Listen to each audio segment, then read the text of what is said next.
Hello, everybody. This is Ben from Happy Hannon Studios, coming at you live from the studio. So I mentioned in my previous video that there was something about Brew City that kind of left a little bit of sour taste in my mouth. I am friends with a person by the name of Wayne. He loves to interact with the wrestlers as they're coming out. Good guys, he cheers them on, maybe dances with them a little bit. Bad guys, he'll get in their faces without ever touching or being threatening. He's just being a fan.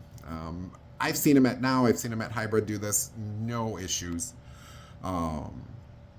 until we got to Brew City.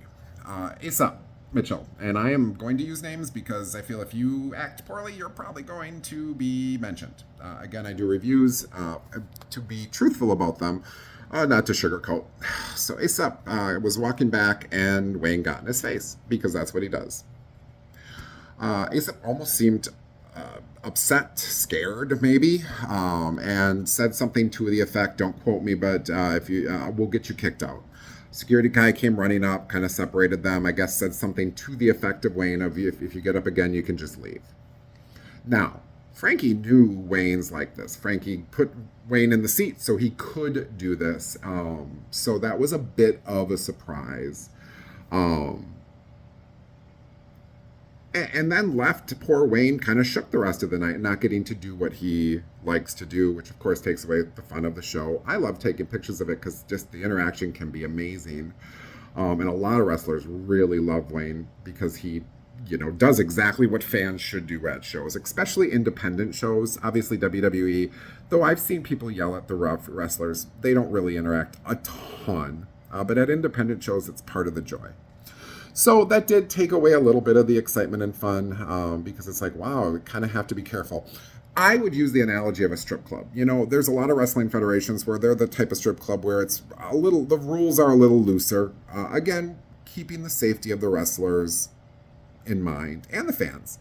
RPW, that's another one that Wayne has done his gig at and has gotten just a huge thing. In fact, one wrestler pushed him.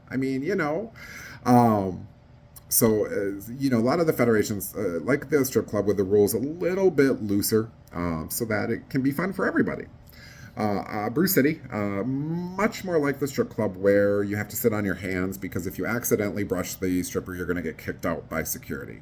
So, now, obviously, for those fans that just sit there, enjoy the show, maybe yell a little bit. Now, here's the thing. Across the aisle, I watched this kid yell at every single wrestler that went by that was a bad guy and get in their faces, yell and shout and scream, and nobody blinks. So this is one of those things where it may be that they're used to the regulars, and when somebody who's not a regular does it, it's kind of like, oh, what's going on?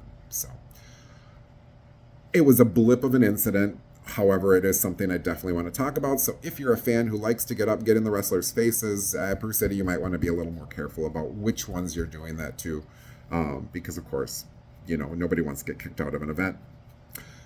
Just an extra little bit about Brew City that I would like to mention, that I want to mention. Again, watch my previous video. It talks about how I felt about comparing Brew City to Frontline.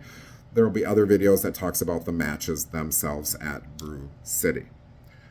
Hope everybody enjoyed this video. If you did, like it, thumbs up it, share it, subscribe. I hope you're having a great day. Keep happy, everybody. Good morning, good afternoon, good night.